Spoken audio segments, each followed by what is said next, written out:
आज मैं सुनाने जा रही हूँ आपको एक बहुत प्यारी सी स्टोरी और मेरी कहानी का नाम है प्यारी चिचकी। चलिए शुरू करते हैं। एक बार की बात है, एक छोटे से गांव में एक बुद्धिमानी भरी गिलहरी रहती थी जिसका नाम चिचकी था। चिचकी सुबह शाम फुर्ती से पेड़ों पर नटखटपन करती और गांव के बच्चों के साथ खेलती थी। लेकिन उसे एक बड़ी चिंता थी। गांव के नदी किनारे एक बड़ा पेड़ था जो सूख रहा था। उसकी पत्तियां पीली पड़ गई थीं और टहनियां कमजोर हो रही थीं। एक दिन गांव में सबसे बड़ा आदमी चिचकी को देखकर मुस्कुराया और बोला, चिचकी, क्या तुम जानती हो, इस पेड़ को बचाने का एक ही रास्ता है। नदी के उस पार छिपे हुए कुंड से जादुई जल लेकर आना। यह सब सुनकर चिचकी चौंक गई। नदी तो तेज बहाव वाली थी जिसे पार करना काफी खतरनाक था। फिर भी वह सूखे पेड़ को देखकर परेशान हो गई।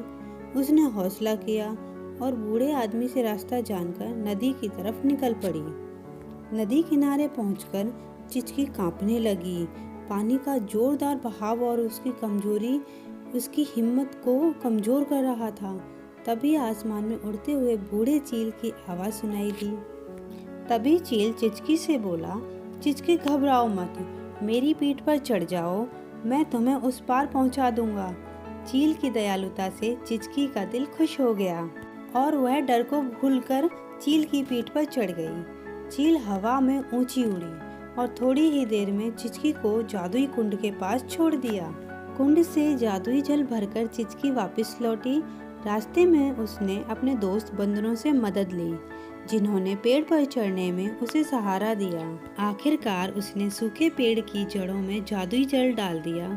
धीरे धीरे सूखी पत्तियां हरी होने लगीं, टहनियां मजबूत होने लगीं और पेड़ दोबारा जिंदा हो गया। गांव के सभी लोग खुशी से झूम उठे। चिचकी ने साहस और दोस्ती की ताकत से सूखे पेड़ को बचा लिया था।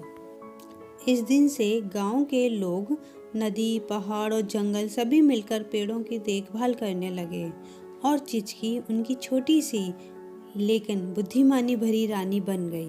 बच्चों, ये कहानी हमें सिखाती है कि किसी की परेशानी में उसकी मदद करना कितना जरूरी है।